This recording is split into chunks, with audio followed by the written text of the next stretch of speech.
It's the morning after our wash crossing adventure, and we're moored below Denver Lock. The Wobbly Boat, who did the crossing with us, are moored between us and the pontoon, which thankfully is on riser poles, as there's been a significant height change in the water while we've been moored here. Before he left last night, Daryl, the pilot who safely guided our trip, told us that we might feel the tidal bore this morning. So when he wakes, Michael sets up the time-lapse camera. When the bore arrives, it's a little underwhelming. It just feels like a boat has passed us at high speed, creating a wake. The footage does show the water change direction in an instant though.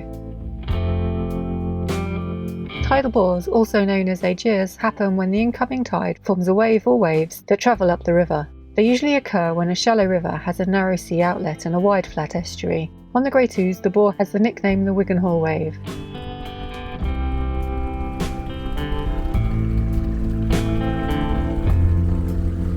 Soon it's time for the Wobbly Boat to leave. They're heading through Salters Load Lock and onto the middle level navigations so they can head down the Nene and back to the Grand Union Canal to sell their ice cream. We loosen our ropes to let them out so they can make the turn and head back down the Ouse to the lock, which is a few hundred metres downstream. And then we pull back onto the pontoon to wait for the tide to be right for the Denver Lock.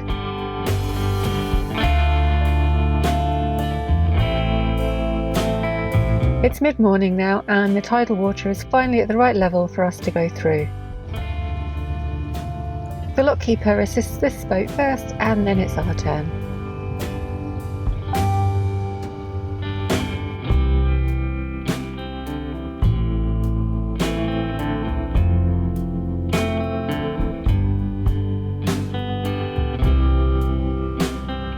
As we spent so long cruising yesterday, George and I opt to walk, while the lockkeeper sees Michael and the boat safely through the lock.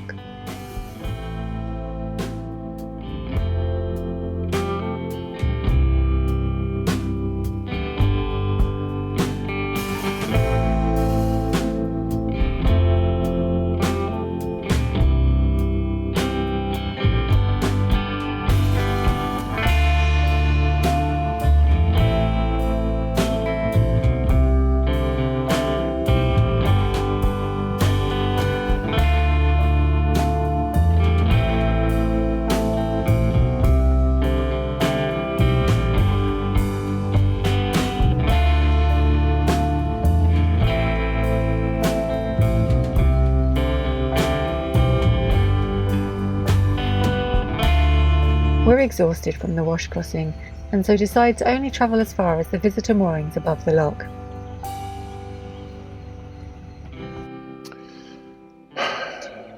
Morning? We made it! Morning, yes, we made it. We made it across the wash. It was good. Yeah, it was really good. We crossed the wash. We came up to Denver Lock last night. We spent the night on Denver Lock. And we're now on the 48-hour mooring. And we're going to spend all 48 hours asleep. Yeah. So, do you want to just go through it chronologically? Sure, yeah. So, January. No, sorry, not going back that far. 2018. 2018. Michael said. No, okay, so basically, we left Boston. We got ready and prepared to move over to the lock landing. We made it there for 9 o'clock. The very first thing that happened was, as I moored up, a viewer drove up. So hi. Yeah, so we were there for about an hour, just waiting for the tide. Yeah, the tide was slower coming in than was on paper. And then all of a sudden the gates were open and the light was green. And so we all jumped on board and got off as quick as possible. It was pretty uneventful getting out of Boston. It was interesting for me because Daryl was sort of talking me through the area and what was going to happen. And then we turned to go through the Boston barrier. And he had to call in on the UHF or VHF to tell them that we were going to be transiting through. That was massive. Yeah, I don't think anybody actually responded. But yeah, it's really quite interesting. It's just been completed. So there was a bypass channel that was in action until relatively early this year. And now instead of the bypass channel, you actually go through the barrier. And it's essentially just a big hemispherical wall that drops down under the water, leaving everybody with plenty of room to get over, right? And then when needed, those two enormous pistons will kick in and turn it and bring it up into position. So it would be quite fascinating to watch it actually, rise and lower. As long as you're not going through it at the time. Yeah, as long as you're not going through it at the time. And that's just after the junction with the Black Sluice. So then from then on, it was all new. Yeah. And yeah, just a really long channel through the haven.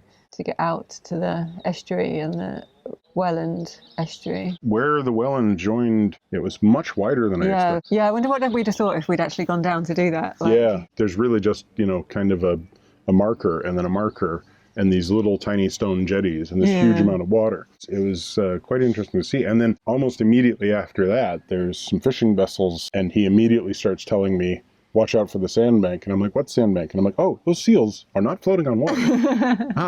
They're lounging on no water. It was pretty much flat, really, at that stage. We basically steamed along the shoreline for quite a while, and really it was just a series of buoys. There's a red and a green buoy, and essentially you just thread the needle between those. There's not really a heck of a lot to see once the water's up. No, it's just there's just an expanse of water. The land you can see, it's just flat, bit of shore.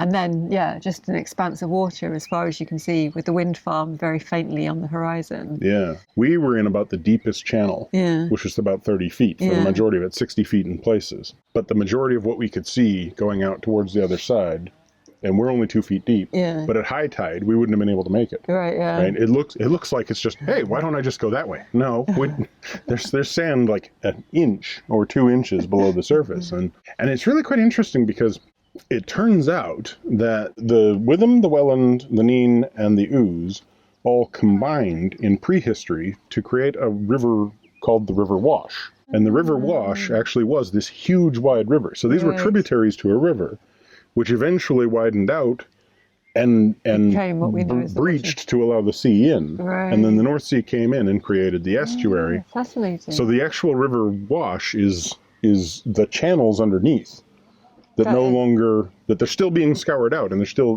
there. Because I thought it was all dredging, but it turns out they do very little dredging. And what they actually follow is the current course of the river and how the river's flow scours out the land underneath. Didn't know that. Yeah, it was really quite neat. So he was running me through all this stuff, and it's just like, so that's why you have to take the specific route that you do, because although the Witham channel has been consistent for quite a long time, and the Nene channel has been consistent for about 30 years, except for one dog leg that's been moving slowly, the channel into King's Lynn is really problematic because the River Ouse comes down and actually has 5 different prehistoric and current channels that it sort of moves back and forth between. The buoys have to be moved and all the navigation has to change, and it doesn't really affect us because we're so shallow, but for anything that's got, like an actual commercial shipping vehicle, that's quite an interesting challenge, right? So it was interesting hearing that. So essentially we got to the sort of midpoint of the Witham channel, and that's where there's deep enough water to cut across. Right. And that's when we turned and started cutting across. The wind was coming in off the northeast, so essentially the wind's blowing into the bay, giving us a bit of chop. The chop wasn't bad at this stage. It wasn't too bad. We crabbed over a bit, and we're sort of keeping the bow a little bit towards the bigger waves and then turning straight when there were smaller ones, and it wasn't too bad. And that's when Daryl noticed with a pair of binoculars. Then he handed me this pair of binoculars. He's like, okay, can you look over there and you'll see, this is the guard ship, which I could see with my naked eye. But then he's like, and this over here is the anchor ship, I think he called it, or it's the tender or something. It's at the other end of this floating pipeline that was being held in place, and it's being used essentially as like a depot. So there's a boat at one end guarding the end of the pipeline and making sure nobody accidentally goes across it, and then there's these other boats that act as sort of the anchor point at the other end, and you can see it in the water. It's very hard to see because it's just like literally just floating at the surface, but there's this series of pipes that are there, and so we can't go across it. Yeah. But he's looking with the binoculars trying to figure out which side of the guard boat. Like, first he was looking for the guard boat, then he finds it and he points it out, and I can see it on the horizon, and it's like a little black tug thing, and I'm like, okay, I sort of know where I'm going there. And he's like, can you see the other ships over there? And I'm like, Lord, your eyes are better than mine.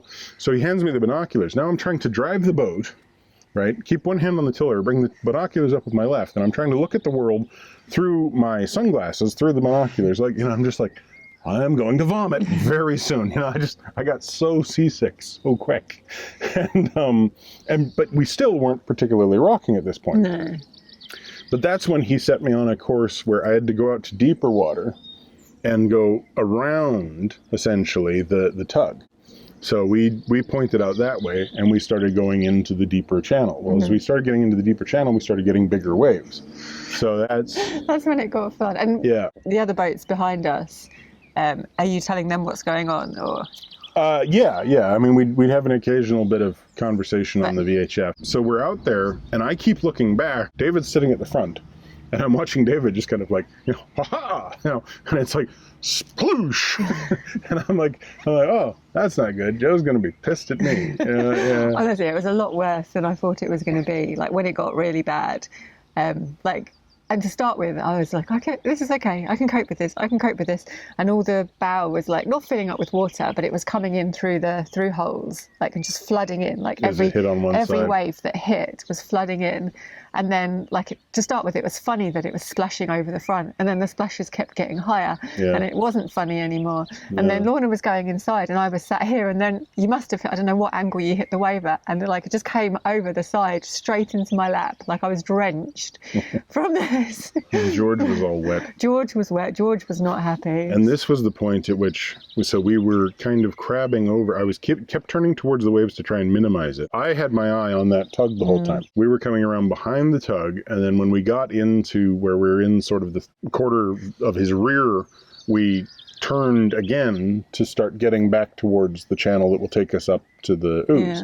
Well, as we turn, now I go from slightly into the waves, which was allowing me to kind of pierce the waves, but meant that the wave was coming across our bow. So that's what was pushing water through the vent hole, was that wave was just slapping into us. Well, when I turned straight on, now the waves coming, we're riding up and then riding down, and then we're riding up. You could see them. You were like, you're going up, and then you were going down. So we're doing this rocking thing, and I keep looking for the big ones and going, okay, I'll do a little hard turn to put the nose in to try and minimize it so we cut a bit, and then I'll go back to straight, back over, back to straight, back over, back to straight.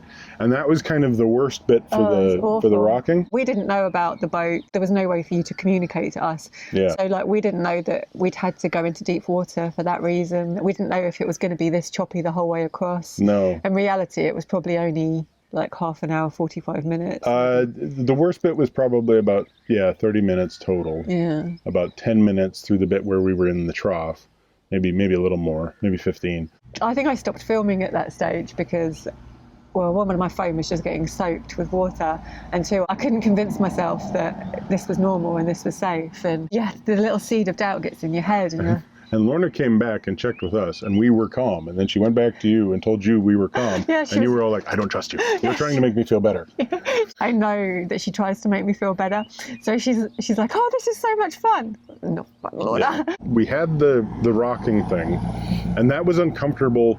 Daryl had been saying that it's actually worse on a wide beam. Right. Because in a wide beam, you're wider than the wave, right? So you're going into the trough, and then and one part's going up while the other one's going like also trying to go up, and we're just sort of riding. So he said it was actually much smoother than it could have been, and I'm like, okay, well that's good to know. I didn't notice us going from side to side. I just noticed us going up and down. Yeah. Well, we were going up and down and side to side, and up and down and side to side. And so and then we cleared the tug. And so we were around the pipeline, and it's like, okay, now do a hard turn towards shore, and start lining up with the boys again. Well, that brings us around. So instead of the waves coming across us like this, we're facing into the waves. So you guys, the ride gets smoother. Yeah. For me, it's like, I'm going up, I'm going up.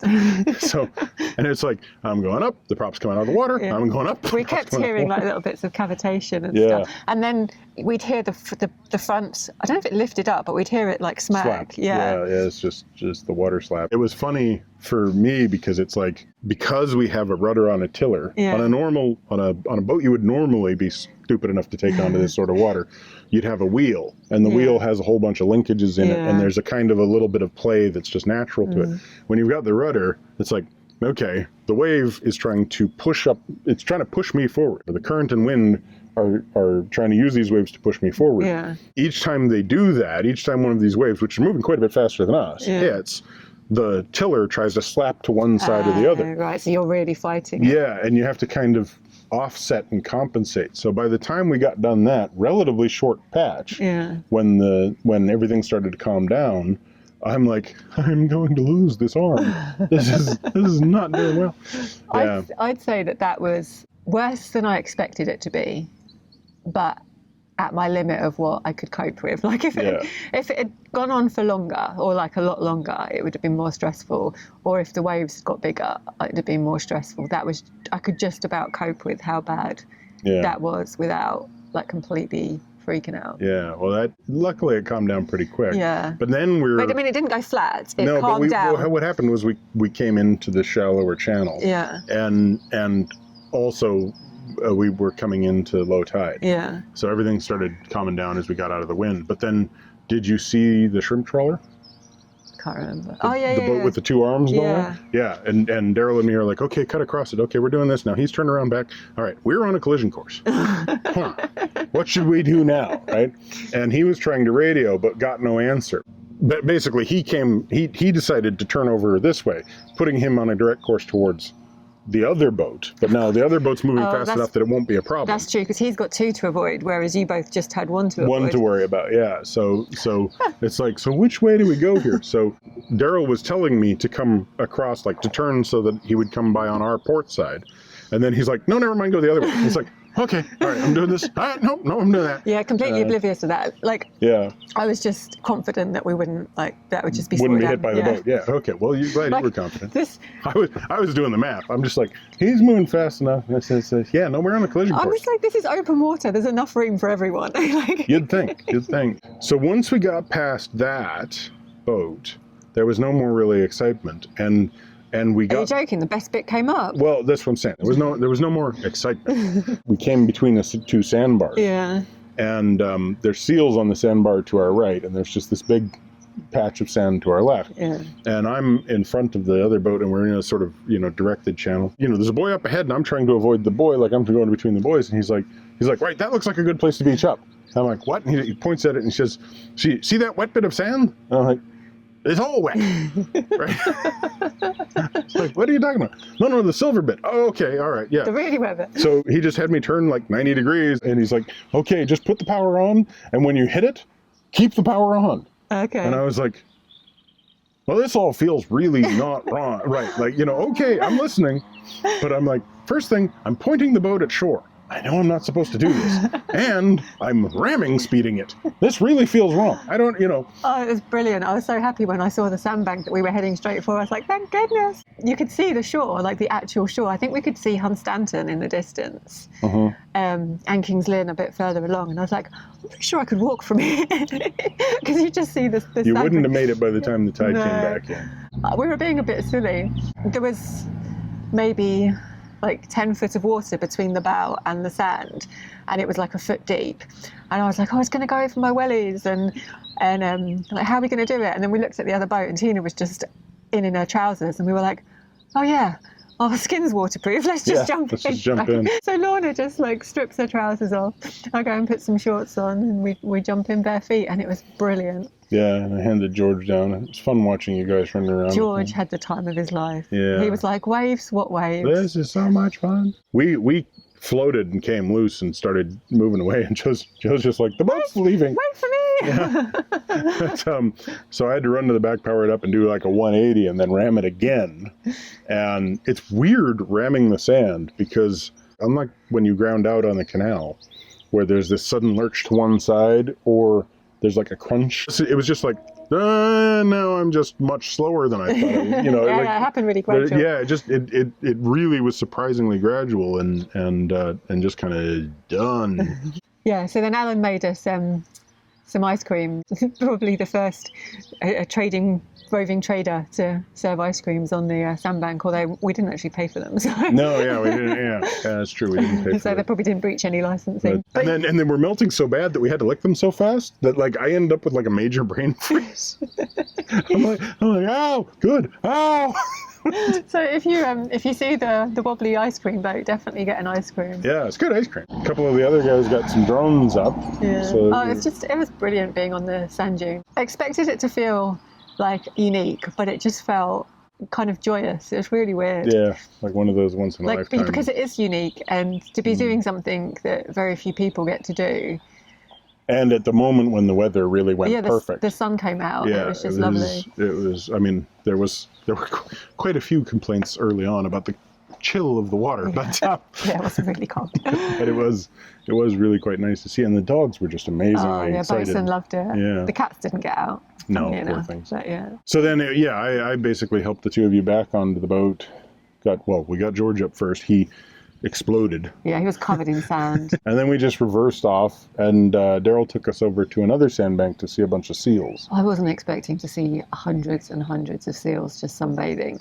And then they started just popping up in the water randomly. This one, and this one. Well, yeah, I mean, it was kind of funny, like, as we went towards them, some of them got kind of agitated. Well, yeah, and then we turned sideways, and when our engine was towards them, I guess we were making more noise. So the ones who were to the stern area, further down, started getting up and moving into the water. Yeah. And then they'd come up and swim up and look. We really spooked one that was in the water, and then it did this kind of flip and dived under. And then this other one we were looking at, and it just kind of sunk down like that. It's so funny. I'm a commando. You do not see me. It was brilliant. Yeah. But then by the time we got off and we started to move, we actually left a little bit too late. Mm-hmm. So the tide, which was quite substantial. In fact, it turned out it was exactly the right time. But so the tide had really turned and was rushing in. And Daryl had us come up around towards the red buoy so we could whip around and be going back through the channel between the red and the green. And the issue was that, our boat's got more power than their boat. Not really more power, but ours can keep up speed longer and can get to a higher top speed, because they've got a classic engine that can't quite do that. So they were getting up to sort of what their speed was, and Daryl was like, oh, we're going to have a problem because this thing's really accelerating. And so what we're going to have to do is kind of go into the current and move ourselves over, crabbing, and then do a quick turn and rotate and come back and be heading towards the buoys. When we did that first turn, Alan on the other boat continued to move forward and then did the turn, but essentially ended up parallel to us instead of following. Yeah, because of the way the current was pushing. Yeah, he came a little bit short and got closer to the buoy. And Daryl started noticing that, we need to figure out how to communicate better, because we need to do this crab across. There's one set of buoys, and then there's a second one, but then there's a big move sideways that you have to do as the channel curves. Right. And then you have to line up and go through that one. And we went through the second set of buoys, and he has me point over, and what he wanted me to do was crab over, and then keep... When you say crab, you mean drift sideways? No, so to crab on a boat means... instead of pointing where I'm going, he wants me to point towards the current so that I continue moving towards where I'm going, but I'm maintaining my velocity against the water so that I'm not being pushed. Because this was the part that was so weird, was at first I kind of knew what he was saying, but he wasn't quite communicating it to me. He was trying to figure out how to communicate it to another boat, to the other, and he was kind of doing it in his head, and so I'm like, okay, I'm pointed this way, and I can see that I'm crabbing over because I'm turned. I'm looking at the buoy, and the buoy's staying stationary, and the ground behind it is staying stationary. It's like, okay, that's it. The buoy's going to get bigger over time. Yeah. I'm moving in the right direction. But what happened was Alan came in behind us. So instead of crabbing, he's coming. He's trying to stay in line with us and follow us. Should have been in parallel. Yeah, what we needed to do was be in parallel, moving like that. Yeah. And what ended up happening was he was back here. Yeah. And so he's actually losing ground. So what Daryl had me do was, he's like, point at the red buoy and keep it on the red buoy. Okay, so I point on the red buoy. I've got the boat down, and I'm looking down our mushroom caps at the red buoy, and there's the red buoy. I'm like, all right, I'm doing everything I need to do. I'm keeping it. Yep, there it is. There's the red buoy, and the world starts moving, and I'm just like, the hell is happening? Me and the boy are staying on a line, but the planet is doing something different. And what it actually was that I was moving straight towards the buoy, but the current was pushing me at about 3 to 5 miles an hour down towards King's Lynn. So as I'm rotating to keep myself in place, I'm actually doing this kind of clockwise rotation around that junction, losing, I'm moving sideways, but I'm doing it, in sort of this fashion. And as I'm doing that, I'm literally watching my view of the world Change, shift, right? yeah. So it's like, okay, I think I'm figuring out what the hell's going on. And he's giving the same instructions to them, so they end up doing the same maneuver, because he's giving them instructions so that they end up back into a position where we'll be able to snap like this and go straight together. Right. And not end up where we're parallel again. So there's all this tension, not tension, but there's all this kind of concentration on the back of the boat. But this part of the journey was just bliss for us, because the water was just flat and we didn't know any of this was going on. We were just like chatting away, like happy as anything. I'm sitting back there the whole time going, this is actually quite stressful. I don't know what the hell you're doing. So, and I'm like, So then we make it into the actual harbor. And we go through King's Lynn, and everything calms down, and it's like, here we are, we've arrived, there's King's Lynn, here's this beautiful building. I mean, we were moving fast at this stage. Oh, yeah. No, we were doing between 8 and 10 miles an hour over ground. Yeah. Probably about nine and a bit, somewhere in there, miles over ground. Well, before we got into the harbor, there was a green buoy that was spinning.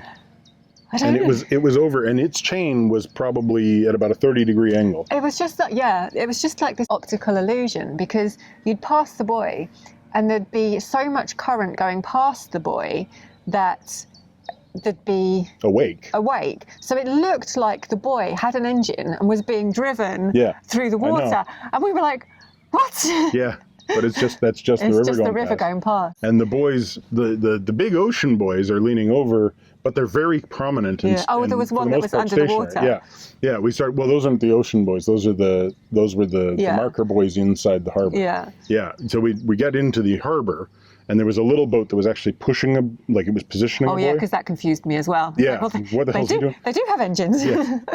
but that was positioning a new buoy, and the other buoys were sitting there. Like, one of them was out of the water, one was halfway underwater, and one was actually submerged. Yeah. And I'm just like, wow, that's different. And it was really quite interesting to pass through King's Lynn itself, and then there's First Bridge, and then it became sort of more like the Trent at that point, right? It's like visually, I don't know what it was like to drive, but visually it was very much like the Trent. And that's when it was basically the same set of instructions as you get on the tidal Trent, right? Which is always go to the outside of curves, the inside there's a sandbar.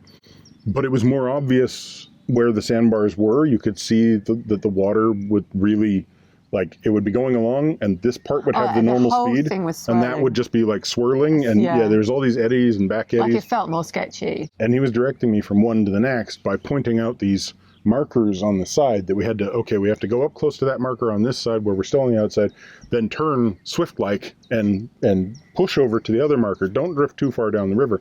So there was quite a bit of back and forth about it. And yet everything felt okay until we got to there were the two stanchions that just came past that are just sitting there. Well, those were an old pipe bridge. Yeah. The pipe now runs underwater. Okay. So the stanchions, there's still obstacles on both sides, but the stanchions are sitting there like these big ominous pieces of concrete, and these huge wakes around them. Yeah. And they have serious currents, and they start pulling you to one side as you get close, and you can feel it. At this time, the other boat's just following your course behind you now. Yeah, but what happened was, as we were coming to the second bridge, Daryl radioed back to tell him, we have to come left because there's a sandbank that kicks out from the left-hand stanchion. There's a sandbank that comes out, and as we get over, we're going to be getting to the other stanchion, and the other stanchion has a current that draws you in. Right. So we have to come sideways, like you have to come across the water towards the outside, then snap and go straight through, and then power on to do sort of around this current that's pulling you through. So I make the maneuver. Well, then I look back, and their boat is coming over at a much harder angle. And from my perspective, it looked like if they get pulled the same way I just got pulled, there's a real chance they're going to hit on the rear quarter. So I'm just going super nervous. Daryl's talking to them. I'm slowing down and preparing to, like, if I have to spin round or do something to sort of react. I mean, momentum could take them into it and they'd make a big bang. But the other thing is that when you actually get close to those stanchions, there's like a current that pulls you in, but then there's a pressure wave right there at the water where it's actually, bowing around it, and that'll sort of push you out again. So you find that you can often come close to something like that and then just be shoved sideways at the last second. Because the water's going round, so the water will carry you round. Yeah. I'm looking backwards, worried they're going to hit. But then at the last second, he does pull it around, and he actually clears it with quite a bit of. I don't think he felt like it was quite a bit. Well, yeah, maybe not quite a bit, but he clears it, and it's like it's clear he's cleared it, and I'm like, okay, good. And Daryl's starting to talk to me about what's coming up next, where there's a channel that goes under, and we have to actually do this very precise maneuver. And as he's talking about that, we get this. Hold on a second. I've got no power. Uh-oh. And then we look back and, yep, their engine's dead. And is that when they were at like 45 degrees? Yeah, they were coming across the river. They'd just come out through the bridge with a lot of momentum. They're at 45 degrees. And he's like, I've lost power. Oh, God. When we turn back, he's like, did he say we lost power? Yeah. And he's like, are you okay? And there's no answer. And Alan's disappeared. And there's nobody driving the boat. And oh, God. It only took, I don't know, I'd say 90 seconds before the engine kicks back up again. And they start puffing smoke out and everything. And it's like, okay, so now we hope there's power. And Alan's head pops back up and he's like, okay, it's back running again. So what did he say had happened? There'd been a fuel blockage and they had to pump it through? What he told us was that the header tank had run dry. Right. Or something had happened with the fuel. So while that was happening, we were slowing down, thinking, Daryl was saying, okay, we're going to have to breast up because we really don't want to be without power right now. Right. So he has me reversing against a river, trying to hold station. At an angle. Yeah, at an angle, while the current's bringing their boat up alongside us. David comes past, and he's like, oh, hi, and we hear you guys start having a conversation. Me and Lorna were just chatting in the front, and then this boat, like this other bow, and we're like, oh, hello. And then I'm moving backwards relative to their boat, and I pass, because they've got a classic engine in an engine bay partway through, and the windows are open on the engine. And so I pass, and apparently they'd taken the cover off for the manifolds, and I'm just like, wait, that engine's in pieces. This is not good. Like, I don't know how they got the engine in pieces that quick, but also, this is not good. But then almost immediately they say, oh no, they've got power again. So we abort the breast up attempt, and I take off to try and get back ahead. And we start these maneuvers where there's these really not very easily seen markers with this orange tape around it, like reflective tape. And you're like literally zigzagging. Yeah, you're zigzagging back and forth. So we get over to one and he's like, okay, now do a smart turn. Okay, smart turn over. He's like, do you see the one on the other shore? No. He's like, well, actually, neither do I. Where is it? It's like, oh, there it is. Okay, great. We're going towards that one. And then, and then we get to the other side and it's an immediate, like, turn hard, over the other way. And this is all just to stay in sort of the meander that's happening underneath us. That's not visible in any way as to where the actual shoals are and everything. The other thing that's coming up ahead is the actual mooring up portion. Which you don't want to be underpowered for. And I didn't understand how short the pontoon was. The pontoon's really only got room for one boat. So we're going to end it up breasted up no matter what. Yes, and if you're arriving one by one, the first note's not going to be tied off before the second boat arrives to then tie off. Right, and the other problem is that the tide is still moving with us. Really fast. So at this point, we're still churning along, and he's worried that their boat, with an engine problem, will have the potential that they'll end up going all the way to... They'll overshoot the mooring and won't be able to come back. Right. He was talking about whether or not we'd need to breast up or anything and what the right sort of choice to do was. But then we had this other bend on one of the chicanes where I come through it and I turn straight, and then we look back and Alan's boat is just going straight into the reeds, right, under power, and it's just like whack.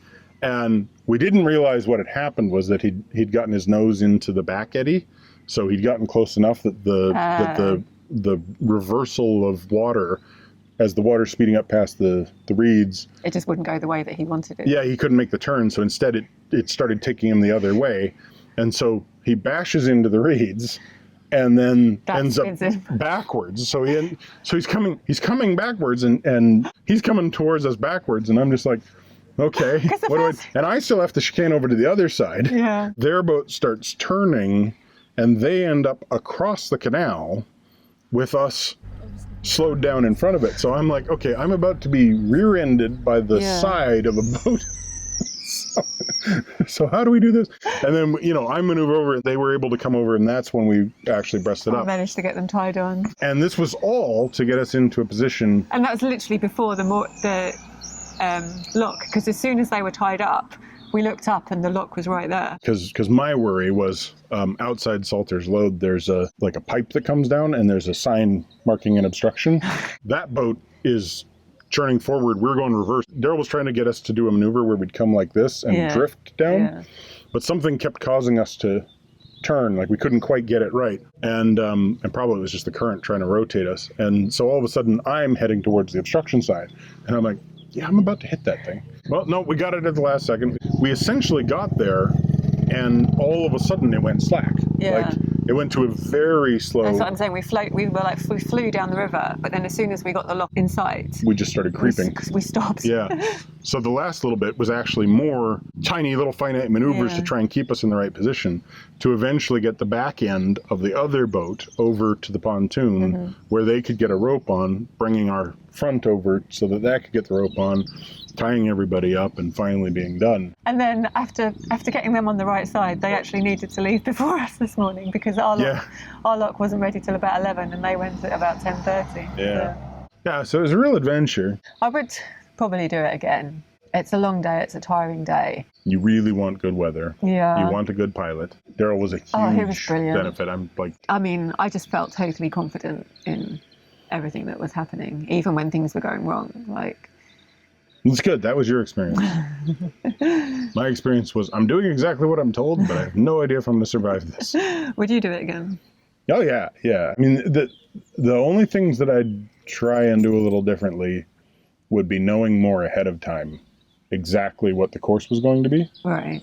Like, I'd done my prep and I'd communicated a lot with Daryl, and but at a certain point, he basically just sort of says, I'll get you there, don't worry about it. I would have liked to have had a chart and gone had ahead of time knowing what my movement was going to be. If I'd known what the points on land were. Right, yeah. And I'd had a better idea of, that hill represents this place. This landmark. Because he was telling me as we went, there's 2 chimneys over near Neen, over towards King's Lynn, there's a couple of towers, there's several hillocks and things. And if I'd known in my head what that orientation was, and I had a little bit more feeling of just being able to orientate, I think I would have felt more confident.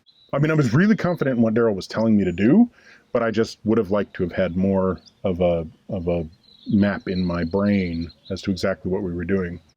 Yeah, so that's it. That's the adventure. Until the next one. So yeah, this is really nice here. That's the next one. We're out of adventures. We're done. No, we're going back from West Beach to the she volunteered this morning to go back to the Welland over at Wedge Beach. So we'll see. Maybe we won't be done. We're not done. And if you get a chance to do the wash, do it with Daryl. Do it with Daryl. Definitely call Daryl, get in touch with Daryl. Daryl will make your life that much easier. And there's a limited number of windows each year, and there's a limited number of boats depending on which route you want to do and everything. So the earlier you get in touch with them, the better you'll do. He might not do 2 boats again after us. Might not. Yeah. King's Lynn did turn out to be a tricky little thing. I can totally understand why he said only 2. Yeah. But man, that was a once in a lifetime, right? That's right up. That was the best trip. Yeah. It was the scariest trip. For me, it's right up there with, I wish I'd gotten on shore myself, but it was right up there with going under Tower Bridge. Yeah. It was a really, really worthwhile experience. So, absolutely do that. Yeah. So thanks for watching. Give us a thumbs up, comment down below, subscribe if you haven't already, subscribe to Minimalist Maximal Velocity for the time-lapse videos. Subscribe to Cruising the Cut and Lorna Jane Adventures. And watch their vlogs, because Lorna was on our boat, she's made a vlog. David was on the other boat, and he's made a vlog. And I imagine it'll be very different from our vlog. And get your ice cream from the Wobbly Boat whenever you can. And we'll link his Twitter below, or his Facebook, or his website for his ice cream business, so you can follow him and find out where they are selling delicious ice cream.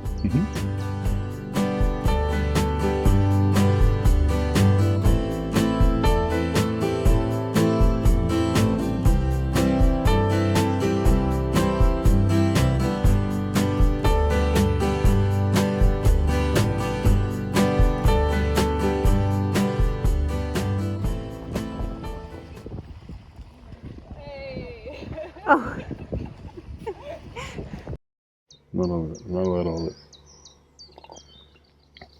Let that bubbly. All right, is that recording? Yeah. Okay. Oh, there's a dog driving a Land Rover. Oh no, wrong type of the wrong side of the. Never mind. It's a human driving Land Rover with a dog out the window. That's too bad. I'd rather have a dog that can drive a Land Rover personally. Just wait for the boat to pass. We are still 600 miles. We are still 6,000 miles. I would float 600 miles, and I would float 600 more, just to be the man who floated 12,000 miles to fall down at your door. Da-da-da-da. Have at you, have at you.